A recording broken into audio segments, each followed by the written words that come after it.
Welcome back. It's still your election command center. And today for Agenda, we're focusing on the youth and the policies that have been put in place to ensure that more jobs are created as they requested for during the survey with the Afrobarometer report. And of course, the fact that they would also touch on education. And so not too long ago, the NPP, launched its 2020 manifesto. And as part of the things that they mentioned they will do for young people, we have put together a few of them, by the way. This does not indicate that these are all the promises that they made concerning the youth. But let's just quickly run through a few of them. So first of all, it says that guarantor-free student loan scheme. And remember, it said here that all tertiary students except teacher and nurse trainees receiving allowances will get the option to obtain a student loan without the requirements of a guarantor, provided he or she has a national ID or a Ghana card and can defer payment to after national service, plus an additional 1-year grace period. So these are one of the promises that they made. It also says pay rent for Ghanaians as loan. And let me just expatiate on that briefly so you understand. Now, it says here that we will establish a national rental assistance scheme seeded with 100 million Ghana cedis to provide low-interest loans to eligible Ghanaians to enable them pay rent advance. Now, the rent advance loans will be paid directly into the bank accounts of landlords who would have to register with the scheme. And this came under contention with varied opinions as to what really should be the thing that should be provided for the young people in the country. But a few people have welcomed this idea. They think that it's laudable. Now, they also said they'll promote youth entrepreneurship, establish a youth enterprise fund that will provide startup fund for young entrepreneurs, and also implement a women in sports program to support female athletes and unearth talents. And well, they said that has been done, by the way, and also develop a youth and sports module to support young sportsmen and women, also done, and complete the construction of the University of Ghana Stadium. And this has been hanging for a very long time. I remember even when I was at the University of Ghana, that is when they had started the stadium. It still has not been completed. So we do hope that they finish this project and also develop in partnership with the private sector, youth development and sports centers in all regions and stadia in regions without one. So these are just a few. They also touched on the fact that they were going to ensure that there's enough infrastructure to ease, entrance for law students in the country. And same thing for health students in the country as well. Now, let's move on to the NDC. These are some of their youth-oriented policies and interventions that are targeted at the young ones. So, possible manifesto. They are yet to launch their manifesto. We do hope that we'll get that by Tuesday. But these are a few of the things that they have mentioned, that they'll provide a computer science lab for all schools from basic to tertiary level, national apprenticeship program, 100,000 youth to benefit with monthly stipends, and 1 million jobs for the youth. You remember when they touched on this, they also said that they had the big push that had $10 million invested in infrastructure development, and that will also create jobs for Ghanaians all across the sectors. And so let's see how that goes. And we're waiting for the manifesto launch to find out more about that. They also said they'll legalize and regulate Okada business, the most contended promise that they have come up with. And a lot of people are saying, we don't think that this is right because you're going to encourage death. But let's see how that goes. Now, provide small and medium enterprises with tax exemptions to boost businesses and create more jobs. And free TVET education. That's also number one on their list. You'd realize that the NPP also has touched on TVET education. They said they've already made it free at the senior high school level because already there's free SHS.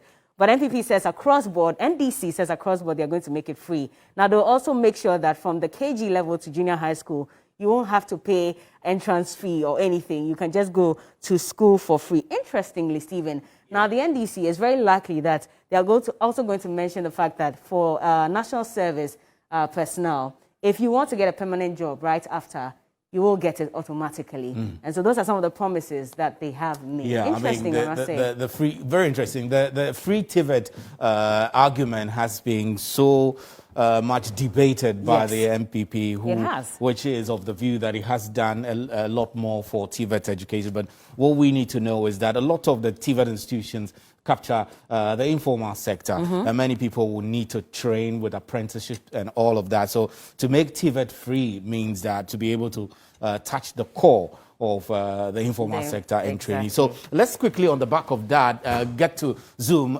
We're going to engage young first-time voters to find out from them what their vision of this country is over the next 10 years and what will convince them to vote for a particular person. So, Michael, let me start with you, Michael. Can you hear me, Michael? Yes, please. Good. So you, as a first-time voter, if you go to the elections today, there must have been a lot of decisions that you have made before then. Tell me, what will influence your decision to vote for candidate A or candidate B when you go to the polls on December 7? Okay, thank you very much for the question.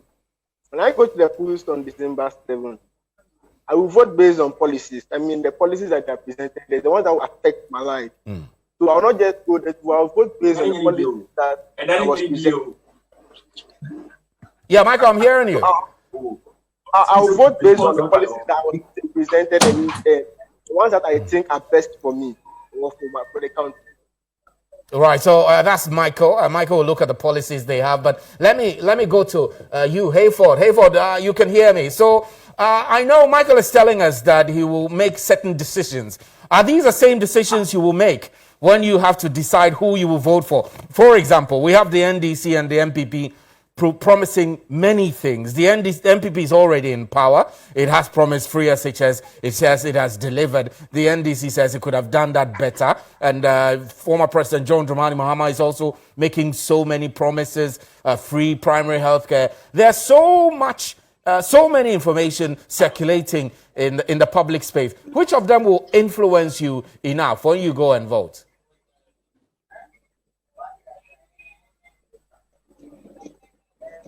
Right, Hayford, you need to unmute your microphone so that we can hear you. Can you hear me? Am I audible now? Good. So I can hear you now. Let's hear you. Okay, so thank you for the question. The one that will influence me the most is the opening the infrastructure for law schools. Okay, so when you say expanding infrastructure for legal education, it does tell me that you are aspiring to go to law school, right? Yes, please. And then in your mind, you would like to see that the infrastructure is available to help you do that. So, Hayford, thanks very much. So let me go to Derek. Okay. Derek, if you can hear me. Hello, Derek, if you can hear please. me. Mm-hmm. Great. So yes, please, I can hear you. What will make you vote for NDC or MPP when you go to the polls? Okay, so per research that we have an influx of about 90,000 plus students on an average in a year. So as a final year student myself, looking into the future, I would like to see a very good a manifesto promise or policy promise from any of the party that can secure graduates' job on the job market. So let me pause you there. When you say a very good manifesto, let's put it in context. You want promises that will aim at expanding the opportunities available for you to get jobs. But of these, NDC and MPP, which one will you say good? I mean, how do you define good promise? Okay, so we have seen what both parties can do in terms of creating job opportunities for the youth. NPP came with NAPCO, and then NDC also came up with some policies, I believe. But what will influence my vote is when example with the NAPCO, you can see that the government has readily shown itself that it can provide employment opportunities for youth. Right, so Derek, just hold on, Derek. Well, gentlemen, if you are there, Stephen, I can see you there, and Jude, I can see you. But if you're all on, I'd like you to mute your microphones so that when we come to you and we're talking to you, you will unmute, because we're getting feedback from you, Jude and Stephen. Thank you very much. So, Derek, you were saying that you've seen the MPPs make a fulfillment of its promise by NAPCO, but the NDC is also promising the 1 million jobs per year, although the manifesto is not out yet. Okay. There have been pointers of what's contained in there circulating on social media, on the party's website. So all of the political parties are making promises on jobs. So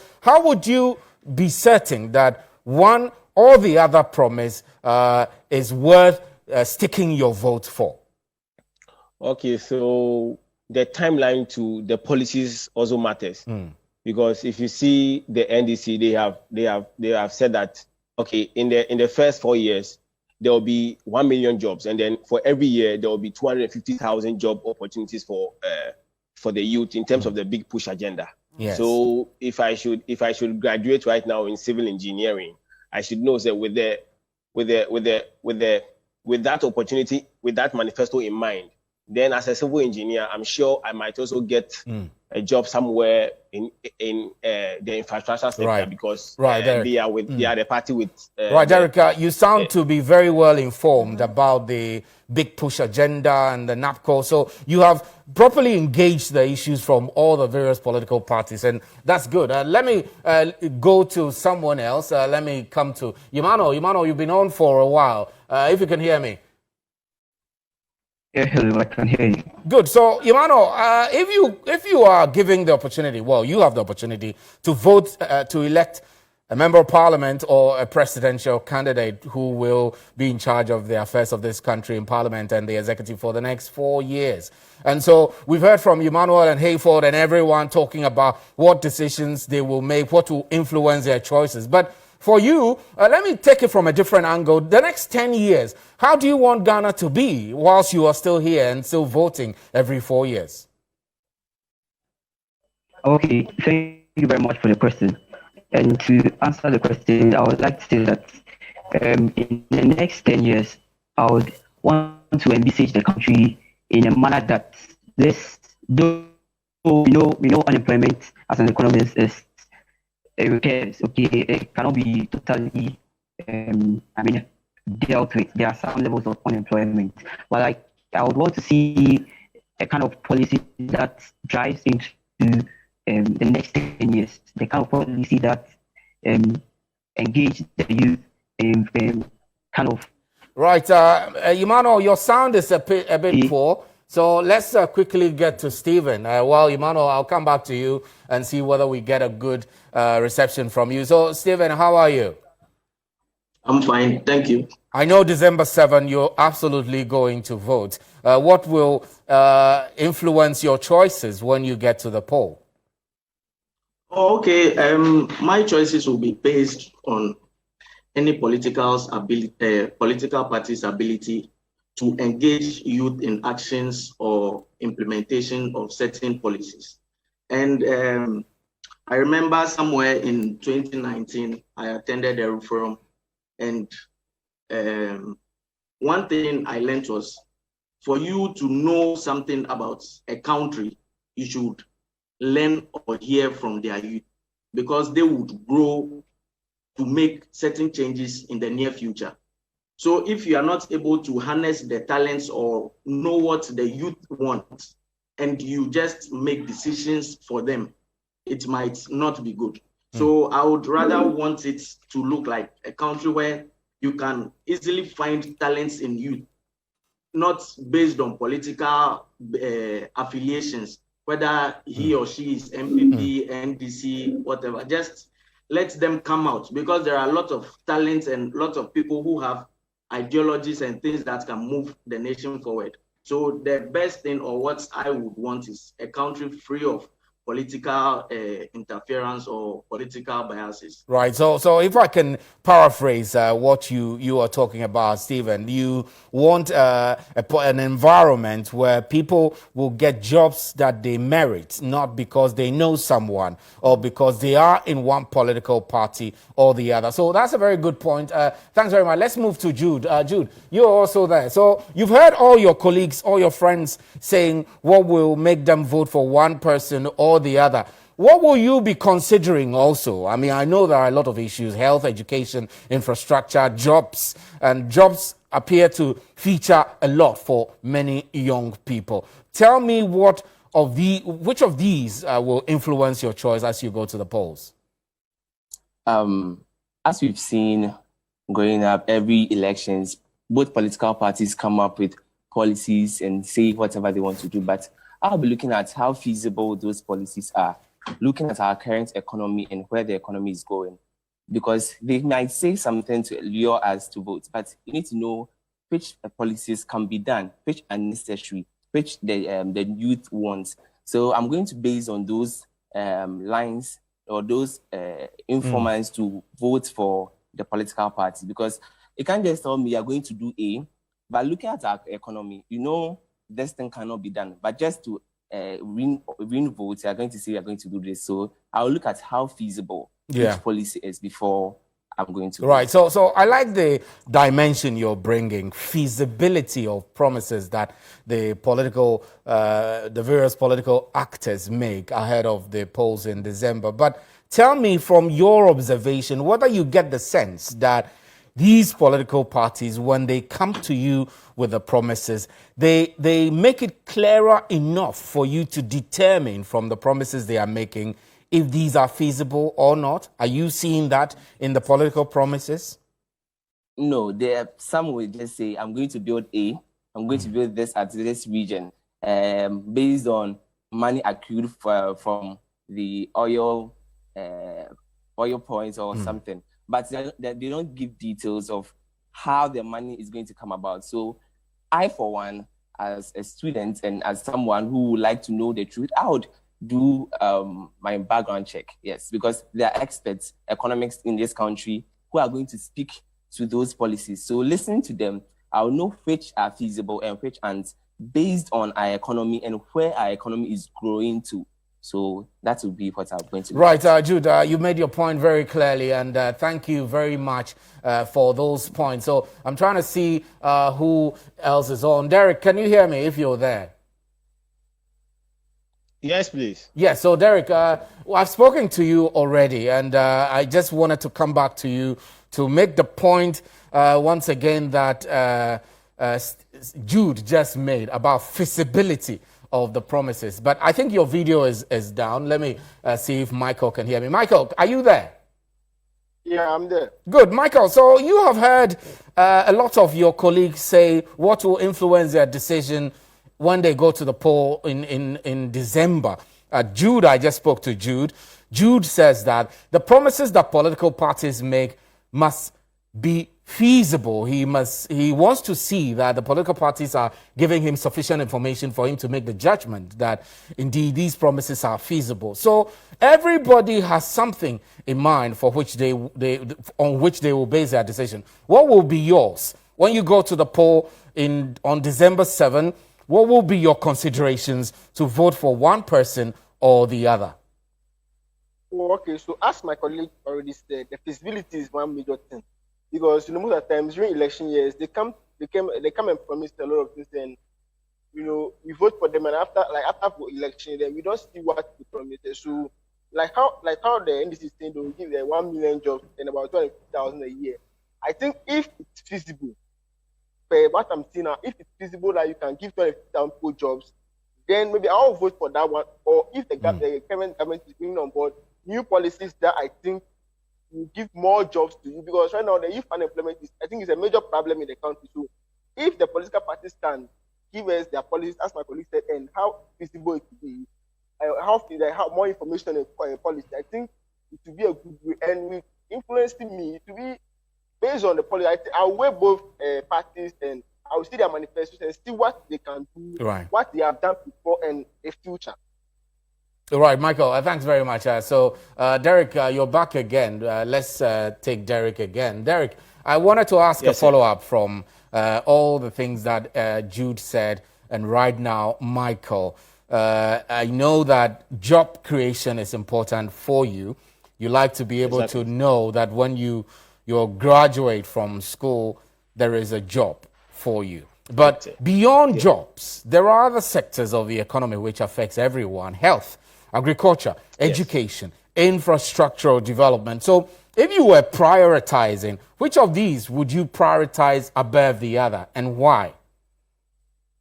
Okay, so I would prioritize education, and then after education, I'll prioritize health, and then food.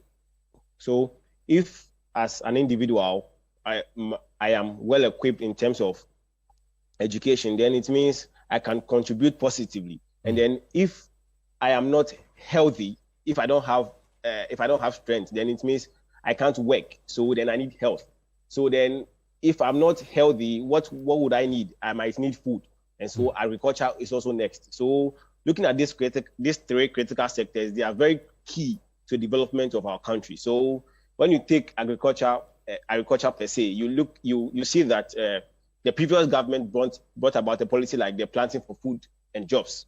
So planting for food and jobs has come in a way to alleviate some plight from farmers, giving some fertilizers to some cocoa farmers. And then you look at the area of health, they have also invested in a way. But when you compare their credibility in terms of investment in the health sector to that of the NDC, you realize that there's a very sharp contrast. And then the NDC has done that very well. But when you look at the educational sector, the MPP also came about with the free SHS, and it's a laudable initiative. The NDC also has a record with the implementation of the polytechnics across the various regions, and they also said that when they come, they'll make TVET free. So looking critically at these three sectors, those are the ones that would inure to my benefit. And so if as an individual, I would go to cast my vote come December 7th. Right. I would look at how they will be influenced. Yes, sir. Right, Derek. I know that a lot of you want to comment. Let me bring in Emmanuel. You've been quiet for a while. Emmanuel, so you've heard all the arguments. I mean, I wanted to touch on specifics. And education has come up. Job creation has come up strongly. Right now, we've spoken about other things. I want to talk about infrastructure, for example. The infrastructure argument. Do you think that the approach the political parties are adopting with the debate on infrastructure is positive and will yield good outcomes? Okay, with infrastructure, I would love it more when infrastructures that have been implemented or commenced by previous governments are continued by the current government. And I would want to credit the MPP for such attempts, okay? But to debate on whether I have built 10 infrastructures or 9, or I did this or I did that, that shouldn't be the key point of argument. We should rather look at it in the sense that what will these infrastructures actually benefit to the people? We don't want to have redundancy or elephant infrastructures that are not being productive enough. Right, Emmanuel. If these infrastructures are... Hello? Yeah, I can hear you. I wanted to say that Jude has raised his hand and Selam is also just joining. So wrap up with your presentation and I'll give a chance to Selam, who just joined, so that he can make a comment before we go. We have a few minutes to wrap up. Okay. So I want to conclude in a nutshell. I want to say that the infrastructure should be geared towards the needs, solving the needs of the people. So infrastructure for infrastructure's sake is really it's very important, and that's what the government should look at and invest more into it. Right. Thank you very much. Let me get to Selam. Thank you. Selam, you're just joining. Welcome. So Selam, the discussion we've had here for the past couple of minutes is what will influence any of you going into the polls to decide who you will vote for. I mean, a lot of issues have come up: education, job creation, infrastructure, health, agriculture. What will it be for you? What will influence your choice of voting for A or B when you go to the polls on December 7th? Okay, so good morning to everyone watching. Personally, I believe it's a very important question because as a first-time voter... Salam, if you could raise your voice a bit so we can hear you. You're low. Your audio is low. Good morning to everyone watching. Yes. Personally, I believe it's a very important question because as a first-time voter, I've promised myself not to put my vote on autopilot for any political party. Well, what I'll be looking at is not just the policies, but their record in government, corruption record and all. I'll sum it up and make a choice based on that. Yeah. All right, Salam, thanks very much. Jude, your hands have been up. Let me wrap up with you, Jude, and thank you, gentlemen, all of you, for joining this discussion. So what do you have to say, Jude? We were talking about infrastructure, and with me, I believe infrastructure is not just the buildings we see, but it involves the systems, the processes in which we go through with governmental offices and all those. So if those infrastructures too are going to be improved upon, it's also going to create other good aspects of our economy, like job creation and all those. Because you can spend 2 months out just acquiring a passport, but if these infrastructures are built upon to make things easier in the country, then our work skills will also improve and it will then boost our economy. Right. Thanks very much, Jude. There was someone who just joined us. I'm unable to. Wish I could just take one more. But thanks very much, gentlemen. It's been a wonderful discussion we've had here on what will influence all of these first-time voters to make one decision or the other, who to vote for or not to vote for. I'm Stephen Enti. Bella is still here with me. But we'll take a short break, and when we return, it will be Fact Check with Patrick Stevenson. Please stay with us.